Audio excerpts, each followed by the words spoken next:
ખૂબ ફાયદો થયો છે। આપણે ઘણું બધું હજુ બીજા સમાજ પાસેથી શીખવાનું છે। આપણે ધ્યાન દોરતા હું આનંદ અનુભવું છું કે આપણા મત વિસ્તારમાં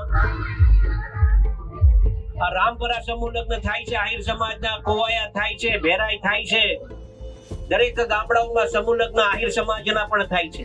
બાપુ પણ મને કઈક નવું જાણવા મળ્યું। તમે વિચાર કરો, ઈશ્વરે એ લોકોને કઈ કમી નથી આપી, આર્થિક રીતે ખૂબ સુખી સમાજ છે, છતાં પણ એ સમાજના આગેવાનોના દીકરા હોય કે દીકરીઓ હોય એ બધાને કમ્પલસરી સમૂહ લગ્નમાં જ પરણાવવા એવું એક બંધારણ એ લોકોએ નક્કી કર્યું છે। મિત્રો, આ કોઈ નાની ઊંડી વાત નથી।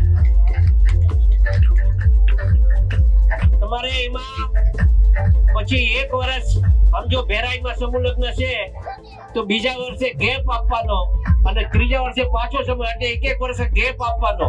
અને જયારે ગેપ આપીએ ને ત્યારે કદાચ કોઈને ક્યાંય લગ્ન હોય તો એક પણ લગ્ન કરવાના નહીં, બીજા વર્ષે સમૂહ લગ્નમાં જ કરવાના।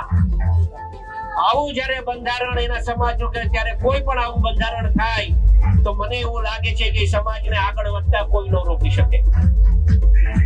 આપણા સમાજમાં પણ આપણે એક બંધારણ નક્કી કરવાનું છે। મિત્રો, ગામો ગામ આપ સૌ યુવાનોને મારી ખાસ વિનંતી છે કે આપ આપના ગામમાં કમિટી બનાવો અને એ કમિટી બનાવીને આપણા સમાજનું, આપણા ગામનું બંધારણ નક્કી થાય અને એ બંધારણમાં આપણે એવા નિયમો બનાવીએ કે આપણા સમાજને આર્થિક રીતે આગળ આવે એવા બંધારણો બનાવવા જોઈએ, જેના કારણે આપણો સમાજ અને આપણા સમાજમાં સૌથી મોટી કઈ ખોટ હોય, આપણે કઈ ખાટલે ખોટ હોય તો આર્થિક રીતે આપણો સમાજ ખૂબ પાછળ છે। મિત્રો, અને એને આગળ લાવવા માટે આવા બંધારણો પણ આપણે થવા જોઈએ।